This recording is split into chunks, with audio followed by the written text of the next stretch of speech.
السلام عليكم ورحمة الله.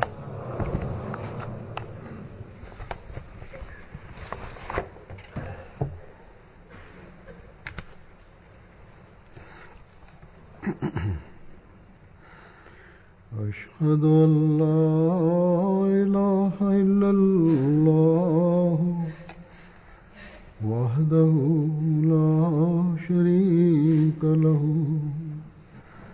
وأشهد أن محمدا عبده ورسوله أما بعد فأعوذ بالله من الشيطان الرجيم بسم الله الرحمن الرحيم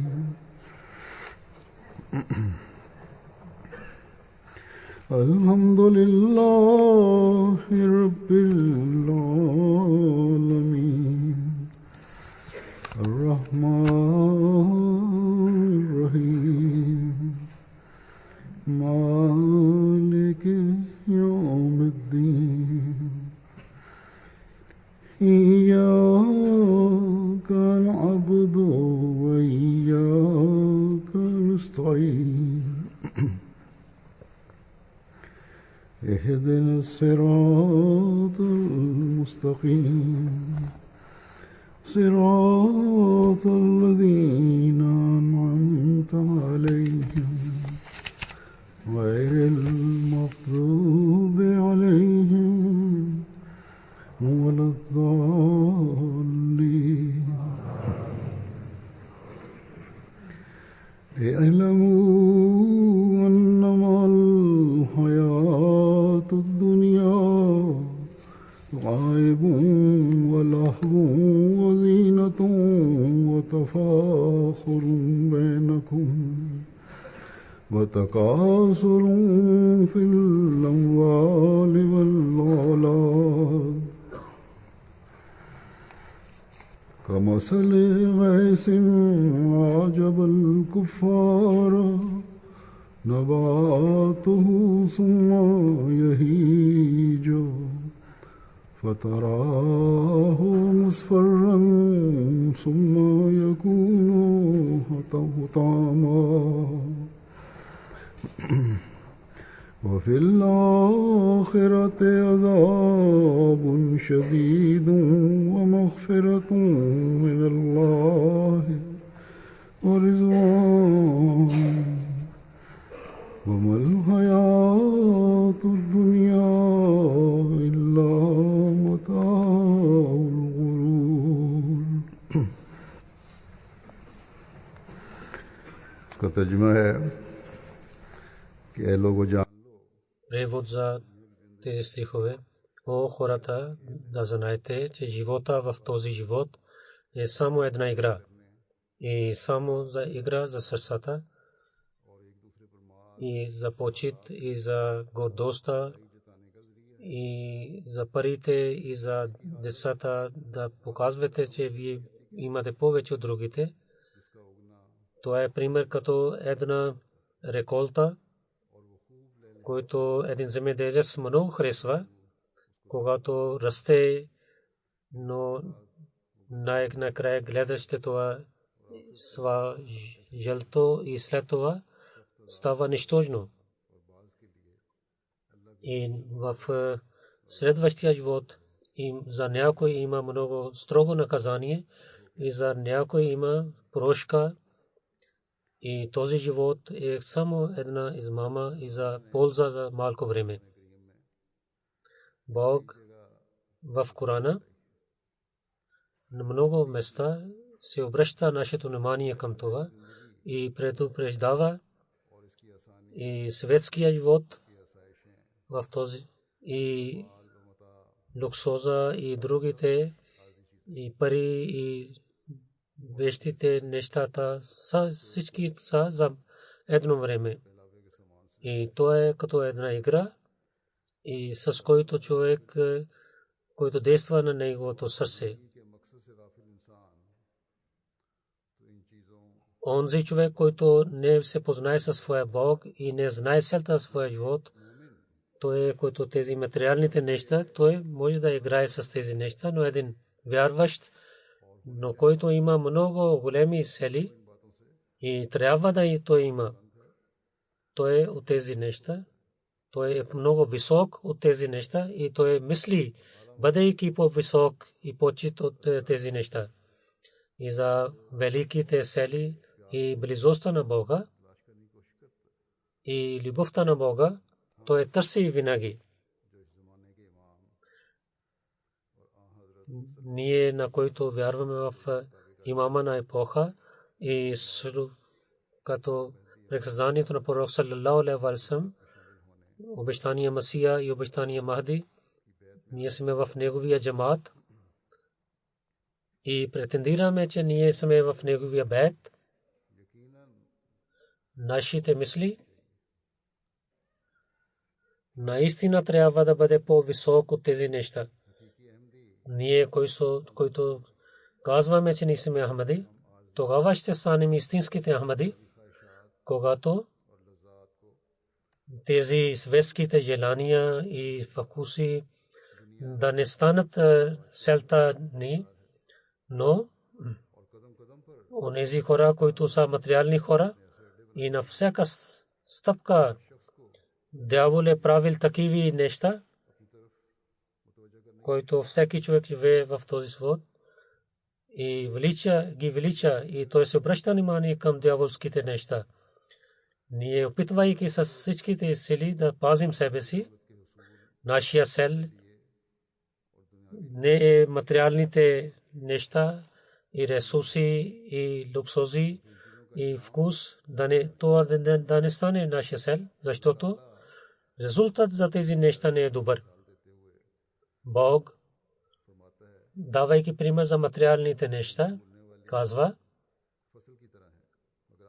тези са като една реколта, който много е красива реколта, и когато силните вятри идват, силен вятър идва, той унищожава нищо. Така е резултат за земеделците, материалните хора. Нито техните много пари, нито помагат на тях, и нито техните деца ще бъдат полезни за тях. Някой в този живот от своите пари и децата са излишени, и ако някой най-накрая е добър резултат най-накрая своя живот, като материалния живот, но в следващия живот, когато Бог ще пита на тях, тогава само за светския живот и материалния живот и връзка с Бога и с религия, и не се обръщаха внимание към това и дадоха внимание само за материалните неща, ще има наказание за тях. И някой имате такива добрини, които Бог, прощавайки на тези хора и ги прощава. Благословието на Бога е много широка, и под това някои хора заради своите няколко добрини те получават радостта на Бога, но трябва да помните, Бог това казва, че трябва да помните, да не мислите, че този живот е целта ви. Истинския живот ще започва след смъртта. Затова да получавате радостта на Бога и за добър резултат в следващия живот, отношение с Бога и да подчинявате заповедите на Бога, то е много важно. И когато един човек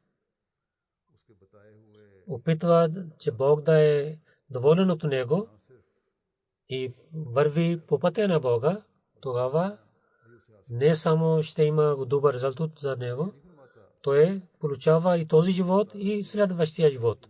Бог не казва никъде, че вие да не ползвате тези благодати, които Бог ви е дал в този живот. Но Бог казва, че да не отивате толкова дълбоко в материалния живот, че да забравяте длъжности за религията и правата на Бога, да не обърнете внимание към това.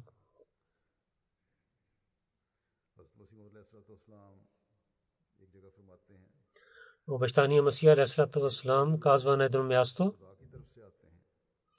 че онези хора, които идват от Бога, те изоставят този материален живот. Това означава, че на светския живот не правят целта за живота си. Те не гледат само за материалните неща. И когато не става така, той каза, че тогава свет и хората стават техните слуги.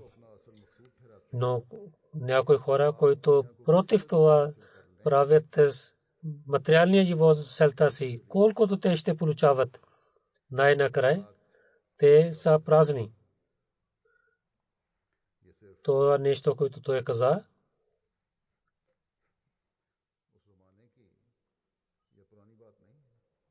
това не беше само за това време, не е старо нещо, но днес, когато се върнем внимание към това, че система за финансите е много строга в света, много големи банки има и не само това. Но въпреки ние гледаме това, че онези хора, които правят бизнес и уповават в банките, те имат много вреда в своя бизнес но също гледаме, че банките също те също нямат успех. И резултат в това слушаме новини, че някъде банките те изгониха своите работници и секретаря правят и някъде те затварят своите клонки. Много големи фирми те свободят своите работници и така и фирмите и банките те хората отиват в съдите против тях и където те казват, че те нямат бизнес, никакъв бизнес и успех. И казват, че техния бизнес не съществува и те продават своите имоти и те търсят една стотинка от обществото. И тази криза, която гледахме в света, сега гледаме, че много големи бизнеси те изчезнаха от света. И също държавите също имаха тези проблеми. Онези държави, които продадоха нефт, те също сега мислят, че те нямат пари. И едно време беше, когато мислиха, че техните пари няма да свършват никога. Но сега е обратно. Там държавите също те изгониха своите работници и правиха бюджети, които сега са за по-малко пари. И Бог, който им е дал това имущество, техните власти и длъжните хора и политиците, те не правиха както Бог им е заповядвал. Те не получаваха близостта на Бога. Те харчиха само за своя луксоз, този пари от нефта и другите пари. Те не харчиха да помагат на човечеството. Те не помогнаха на бедните държави да станат своите крака и да помагат на своите бедните хора и да им дават, но те не се обърнаха внимание към това. И те дадоха всичко за своята луксоз. И сега гледаме, че те правят така. И резултат от това е, че те имат унижение пред света, но те не мислят за това. И те не се обръщат внимание към следващия живот, където Бог им е предупредил за наказанието, което ще бъде много строго наказание. Но не може да отказваме това, че светските ресурси, пари, дали те са за индивидуалните хора, големите фирми, които имат пари, или бизнесмени, или държавите имат тези ресурси, но използвайки неправилно, така те получават наказанието на Бога.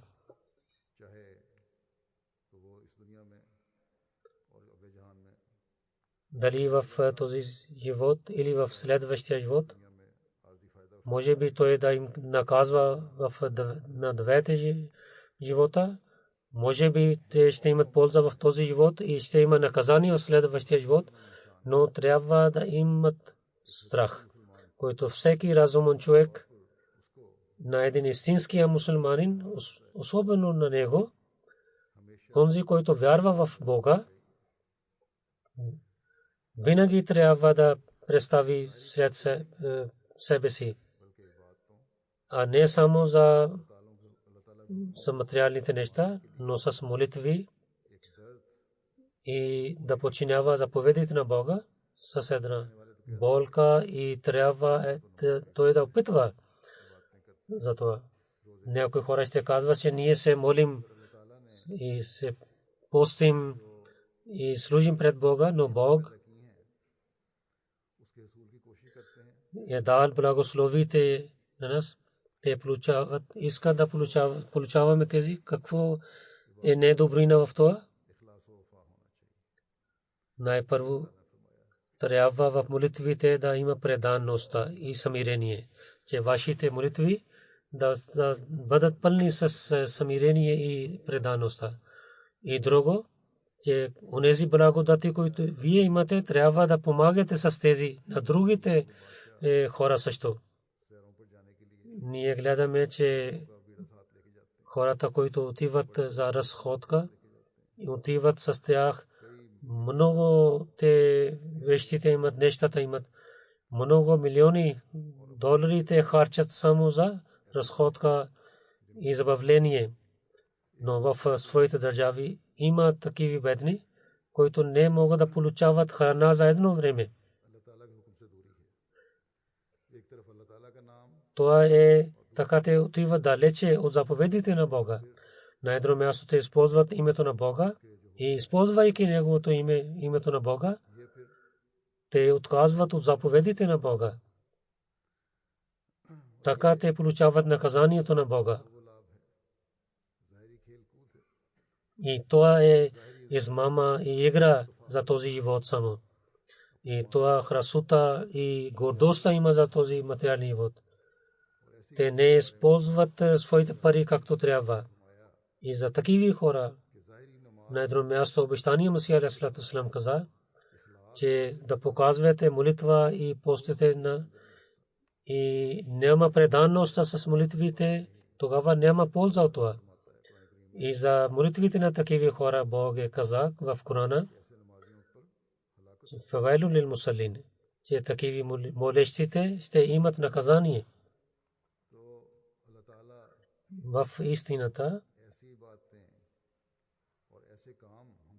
в действителността, такива молитви Бог иска и такива работи иска от нас, които да поправят нашата духовността.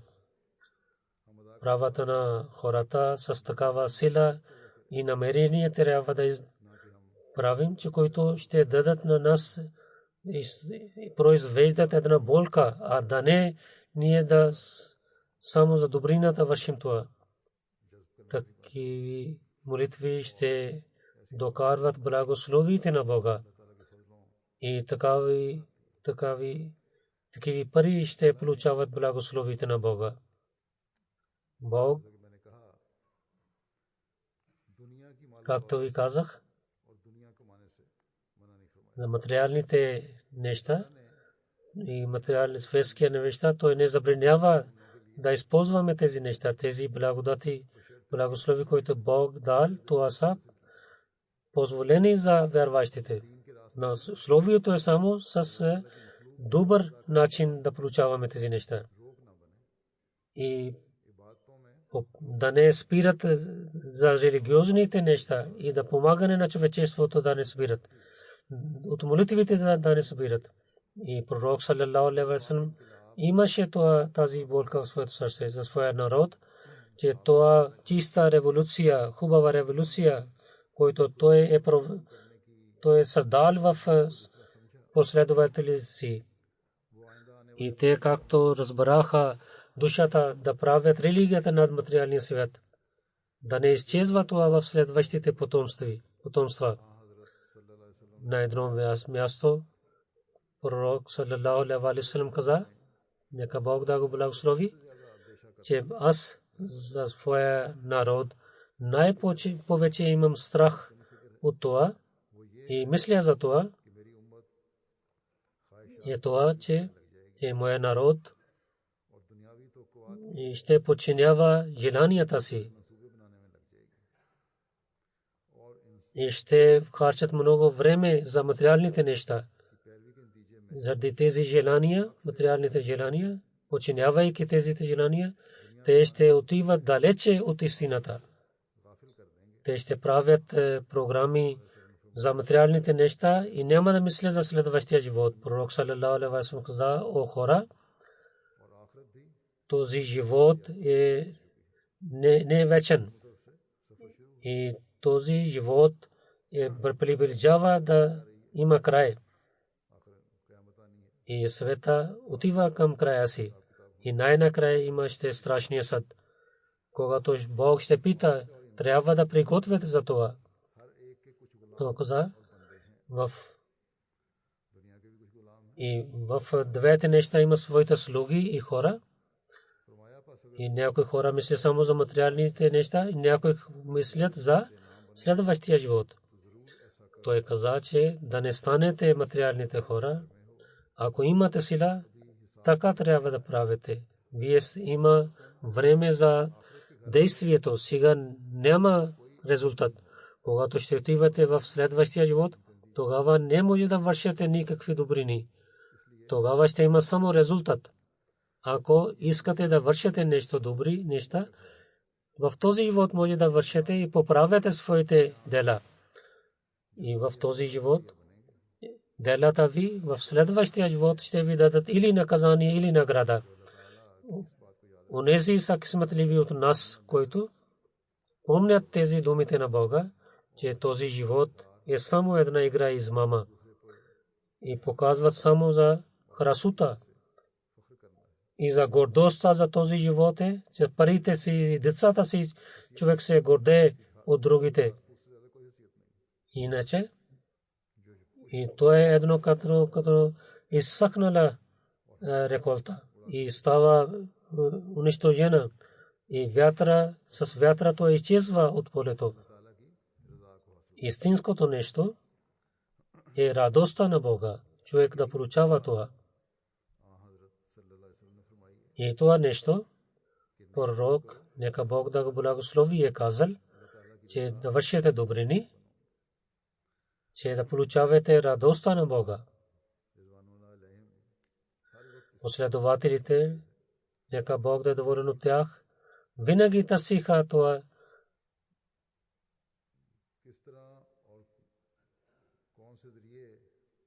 че как и с какви начини и да ние да учим, чрез които ние да получаваме благословите на Бога и да вършим добрините. Пророк саллаллаху алейхи ва саллям от него те питали за този сел един човек. Питал, идвайки при пророк саллаллаху алейхи ва саллям каза, о пророка на Бога, казвайте такава дело, когато ще върша това, и Бог да обича на мен. И онези хора, те също да обичат на мен. Да получавам обичта на Бога и обичта на хора. Пророк саллалаху алейхи ва саллям отговорил, че да не обърнеш внимание към материалния живот. Тогава Бог ще обича на теб. Каквото имат хората от материалните неща, да не желаеш това нещо. И да не гледаш с алчността към хората, да не гледаш техните пари с алчността, тогава хората ще обичат на теб. Отказване от този материален живот не е това, че човек да отказва от обществото или да отказва от светските всичките неща. Да не прави сватба и да не дадете права на децата си и правата на жените си и кое бизнес имате, да изоставите този бизнес и да седнете и да не трудите за материалните неща и само да живеете. Това не означава това нещо. Ислам не иска това от вас. При нас е пример на пророк саллалаху алейхи ва саллям. Той също прави сватби. Той е дал правата на жените си. Той има деца. И той е дал правата на своите деца. Той имаше пари и имущество. И много стада имаше от агнета, който без мислейки и имайки някакво друго нещо, то е дал на някои неверниците да вземете като подарък. Но въпреки че имаше той всички тези неща, той е дал правата на Бога и изпълни правата на хората. Пророк саллалаху алейхи ва саллям казал, че вие трябва да подчинявате моите традиции, да не изоставяте този живот. Трябва да живеете в този живот, представяйки тези неща пред вас, които аз правя, дам пример на вас. И ние трябва да мислим за това. Това означава, че този светския живот да не спира на нас да се молим на Бога. Толкова да вършим своите материалните неща, да не забравим своя Бог. И така, парите на другите хора, да не гледаме с алчността. Защото това е алчността има, който дава вреда един на друг. И когато ние раздорим в света, то е само заради алчността. Много големите сили, те гледат на малките държави, че те ще бъдат под нас, техните пари и които те имат ресурси, ние ще ги използваме. Затова този раздор в света е само заради тази алчността. Дали това е индивидуално пари хората или в държавите, когато те гледат ресурсите на другите хора. Затова трябва да има канат. Да не гледате с алчността на другите, но със своите атрибути и своите добри неща да ги използвате, да се трудете. И когато човек труди, тогава няма позволено за него той да получава пари. И този пари той трябва да харчи по пътя на Бога и помага на бедните хора. И отказване от този материален живот, как да отказваме? Пророк саллалаху алейхи ва саллям каза, че отказване от този света не е това, че човек да казва, че който е халал за него, той да казва, че това не е позволено за мен. Това не означава, че човек така да отказва от този материален живот и да унищожава своите пари. Ако Бог му е дал пари, а той да харчи безсмислено, той е казал, че зохд означава, че повече от своите пари трябва да имате доверие в благословите на Бога да не имате доверие в своите материалните неща, трябва да имате доверие в Бога. И когато ще има изпитание за вас, тогава ще имате благословите на Бога, когато ще се обърнете към Бога. Човек има проблеми, изпитания в своя живот, да не мислите, че те са вашия Бог. Ако изчезва вашите пари, тогава да не плачете, да не ревете.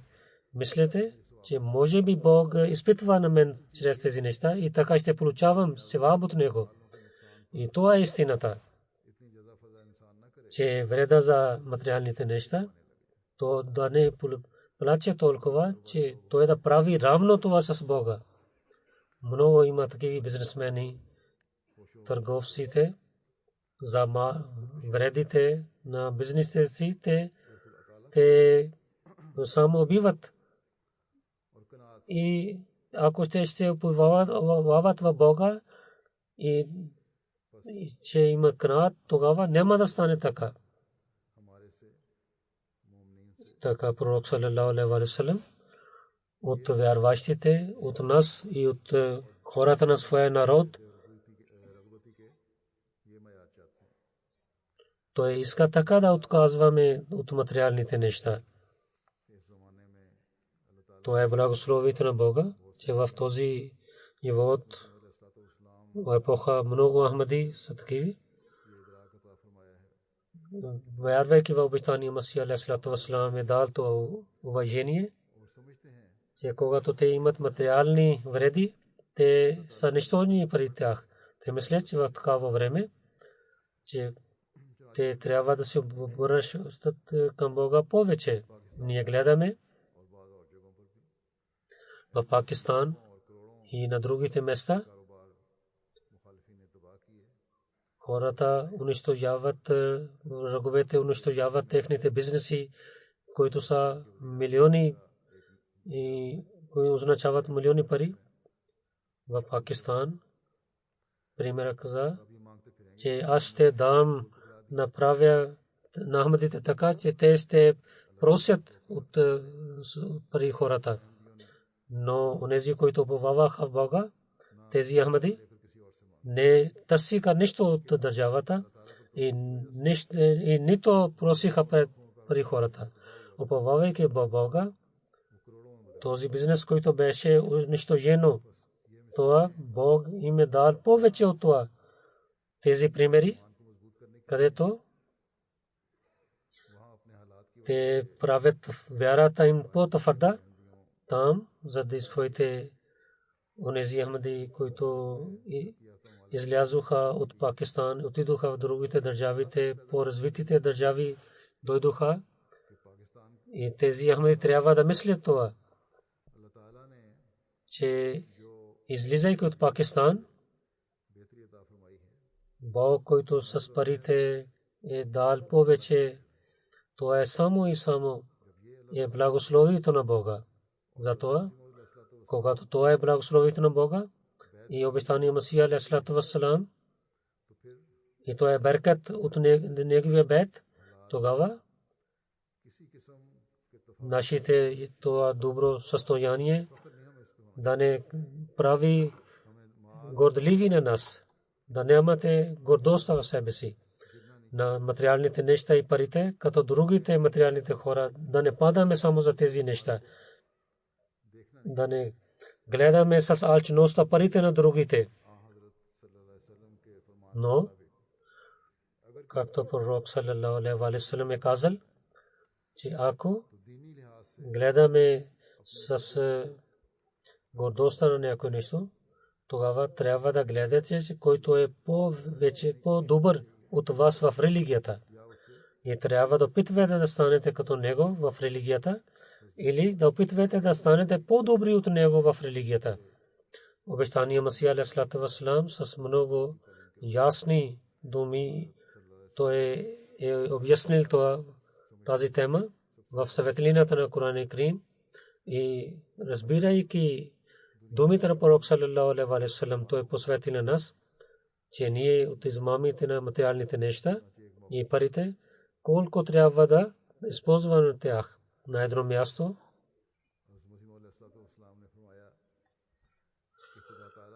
Обещания Масия алейхиссалату вассалам каза, че Бог е правил позволение този материален живот, че ако няма да върши никой тези материалните неща и няма пари, то пак ще има изпитание за него, за човека. И заради тези изпитания човек става крадец и измамът и той краде и много лоши атрибути той използва, защото той е беден. Чрез тази бедност той върши грехове. Но всяко нещо има една граница. Трябва да помните, че граници има.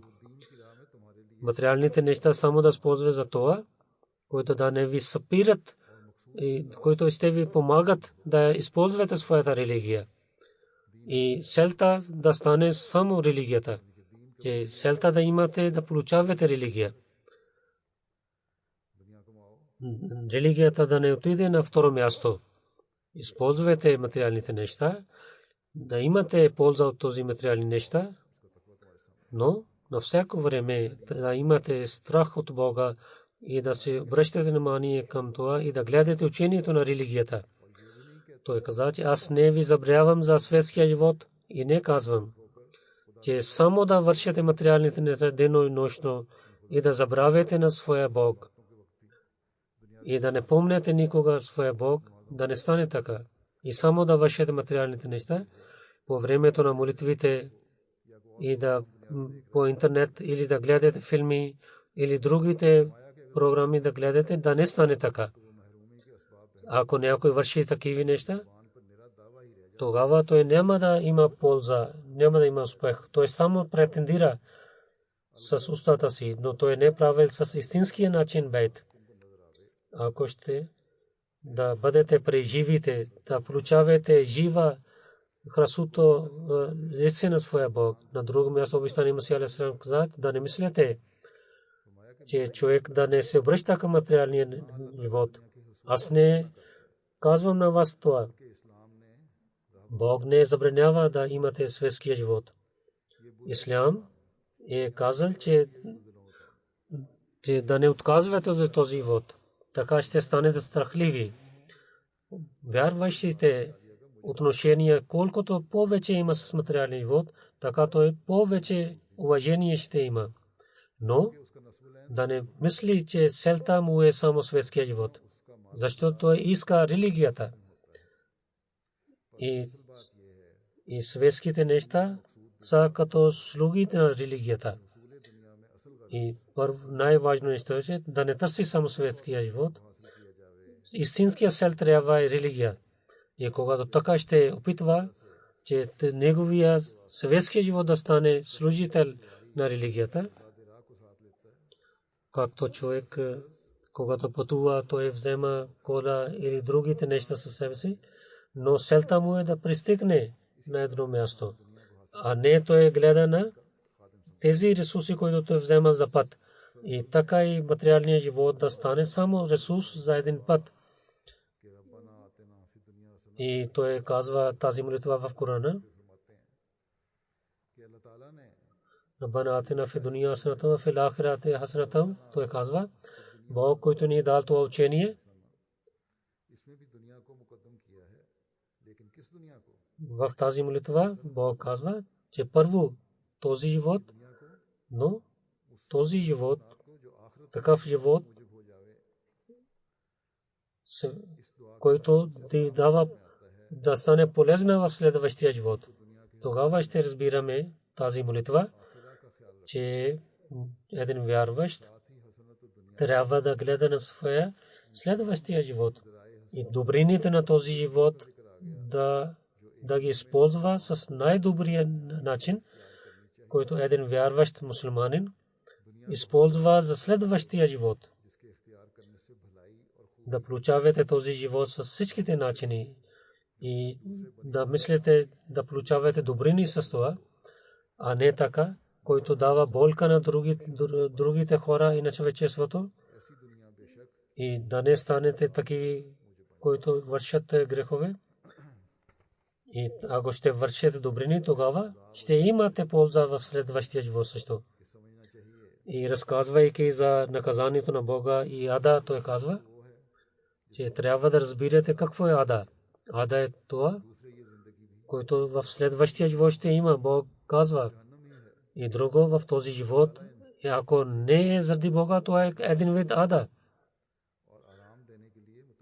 Един човек, когато има болка, Бог не помага на него, на такъв човек. Да не мислите, че тези пари и властта или уважение и много деца, това ще даде спокойствие на някой човек.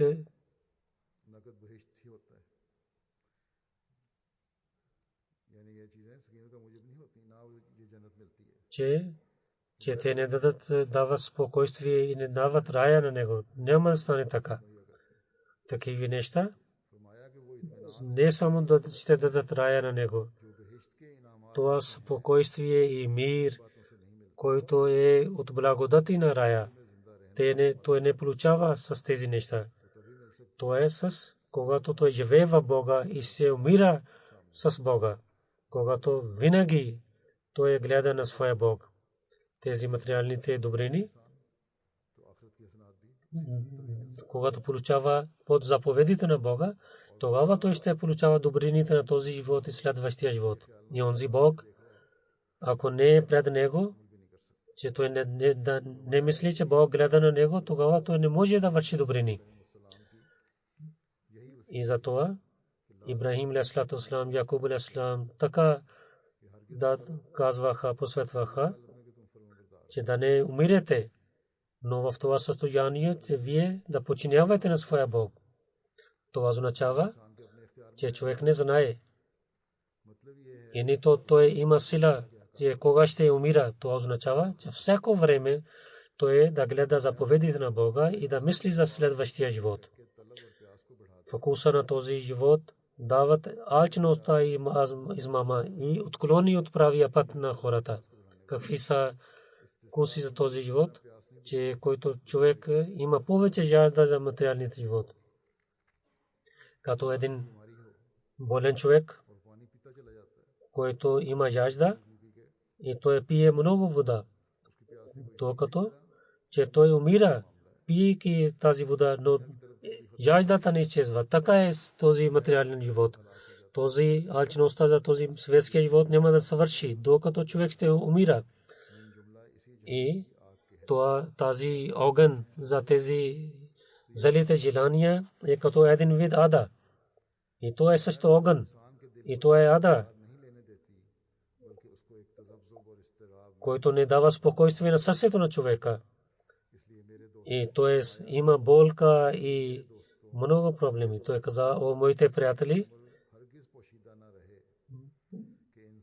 че моите приятели трябва да гледат дълбоко, че човек с парите или жените и децата и обичайки на тях да стане толкова да обича на тези неща, че той да не гледа на своя Бог и да не отива далече от своя Бог заради тези неща.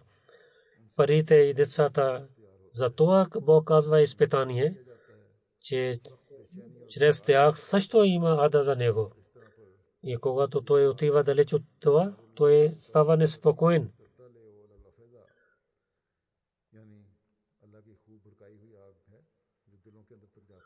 Че това е огън, изгарен от Бога, който пристига до сърцата. Че тогава той става такъв. Този огън, който изгаря сърцето на човека. И това става повече тъмън и това е обичта за светския живот. Ако има друг обич, изоставяйки на Бога, тогава той е огън. Затова те луксоза на тези държави и спокойствие да не правят така, да не се обръщам внимание към молитвите на Бога и да не обръщам внимание да дадем права на човечеството, нашето добро състояние и парите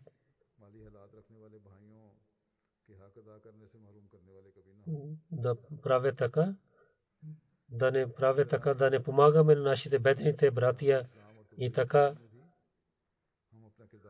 за проповеда на исляма и разпространяване на исляма трябва да вършим нашата работа, а да не забравим този цел.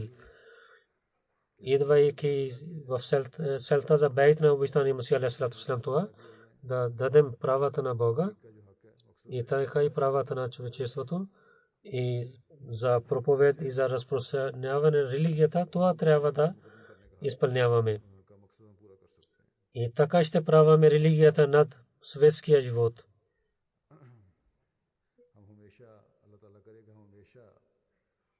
Ние винаги, нека Бог да прави така, че винаги да търсим радостта на Бога и този материален живот да не стане всичко за нас и да пазим себе си от материалния живот и да пазим себе си ада на този живот и в следващия живот и да получаваме благословите на Бога и да прави рая на нас в този живот и така да получаваме рая в следващия живот.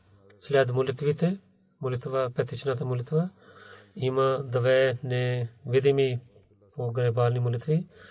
Господин Башарат Ахмад Сахиб, Ибн Махмудулlah Сахиб, Khanpur, град Khanpur, Rahim Yar Khan, Пакистан.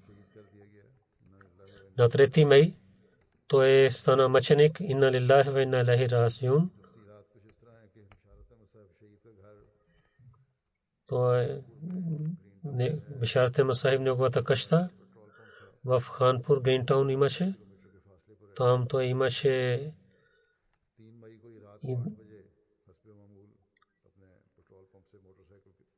на 3 май, като той от своя петрол памп се обръщаше към се върнете от дома си, само 1 километър той отиде. Някои хора пострелиха на него, че в неговата глава на място той стана мъченик. Инна лиллахи ва инна илайхи раджиун. След малко неговия зет той също отиде се върна. Той гледа, че хората са много събраха там. Той гледа, че неговия свекър там беше. Той веднага се обади или нека дойде, но преди това той почина. Той зет мисли, че това е катастрофа, но когато един лекар гледа, че така, че някой пострели на нас и така те извикаха на полицията и полиция също каза, че те убиха на него с един таргет и той стана мъченик заради Ахмадия джамат. Полиция те се събраха там кошумите в неговото семейство. Ахмадия започна чрез неговия баща Махмудулlah Сахиб в втория халиф. Той прави бейт преди да стане Пакистан. Той прави бейт 1947 година. Преселяйки от Кадиян, те отидоха в Миянвали, Пакистан. Бакър 55 година той се ражда. Той получава основното учение в селото си и след това в Чинеот, Ахмаднагар той учи и той работи в Тарбела Дем и след малко време той отиде в Дубай и се върнайки от Дубай той живее в Крачи. Там имаше бизнес. 85 година, когато имаше много лошо време в Крачи, той отиде в Ханпур, там той прави петрол памп. Той беше муси. Той, когато стана мъченик, той беше 69 годишен. Той служил на джамата. 3 години той беше президент за Ханпур и много дълго време той служи на джамата. Много хубави атрибути той имаше. Много усмихваше винаги и помагаше на другите. Длъжностите на джамата, които имаше с много труд и обич, той вършеше тази работа. Khanpur. Там, където има джамия, той много работеше там и пречистваше и гледаше, изчистваше джамията. Там садеше дървата в джамията.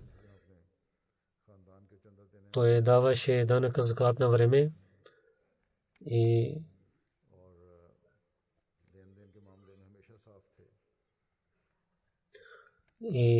помагаше на хората. Когато вземеше или даваше пари, правилно правеше своята работа. И много силна връзка имаше с халиф и казваше на своите деца да бъдете свързани с халифа. Той изостави жена и двама синове и две дъщери. Нека Бог да увеличава неговото място в рая и неговите деца да бъдат винаги свързани с Ахмади джамаат. Второ джаназе професор госпожа Тахира Малик Парвин Саиба, който е дъщеря Малик Мохаммад Абдулла Сахиб. В Панджаб университет тя беше професор. 17 април един служител в университет с ножа той напада на нея и така тя стана мъченик. Той дойде да краде нещо, но когато той гледа, че тя гледа на него, но в Пакистан да някой да Ахмади и това дава лиценз на другите, че ако ще убиете на някой Ахмади, няма да стане против теб нищо. И когато той гледа този човек, който напада, че тя е хванана, тя беше сама в своя дом, така нападайки с ножа, той убива на нея. Нейна съпруг те изоставиха на джамата и от тогава време тя изостави своя съпруг и тя живееше сама. Много учена, че въпреки че неговата работа свърши в университет, но пак университет взе на нея в нейното семейство Джамат Ахмадия. Нейно дядо Малик Хасан Мухаммад Сахиб, който последовател на Мустани Масия алейхи салату вассалам, така Ахмадиите станаха. Нейна баща беше, който беше вакф зиндаги и в различните офиси в Талим Ислам коледж той много служил. Когато Пакистан стана нова държава, неговата баща служи като в шоба защитата. 53-та година той беше затворник заради Бога. Много учена жена беше. Първо учение тя взема в Рабва и след това BSc в Панджаб университет.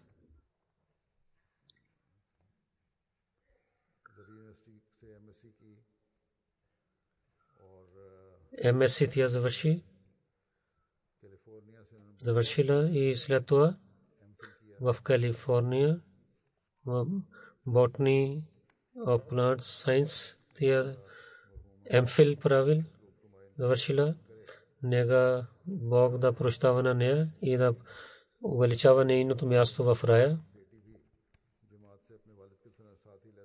Нейната дъщеря тя също изостави със своя баща, отказва от джамата. Нека Бог да направи тя да се обърне в джамата, да се обръщат към джамата и да се върнат в джамата. И ще се моля нейното преговорна молитва след молитвите, както ви казах преди.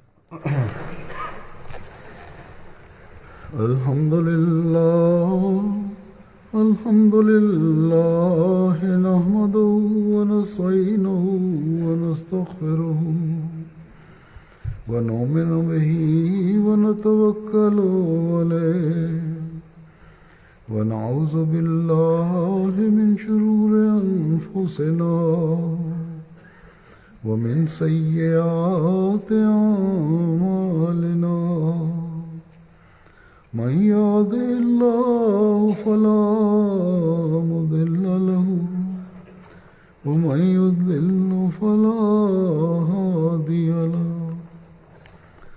ونشهد أن لا إله إلا الله ونشهد أن محمدا عبده ورسوله عباد الله رحمكم الله إن الله يأمر بالعدل والإحسان وإيتاء ذي القربى وينهى عن الفحشاء والمنكر والبغي يعظكم لعلكم تذكرون اذكروا الله يذكركم وادعوه يستجب لكم ولذكر الله أكبر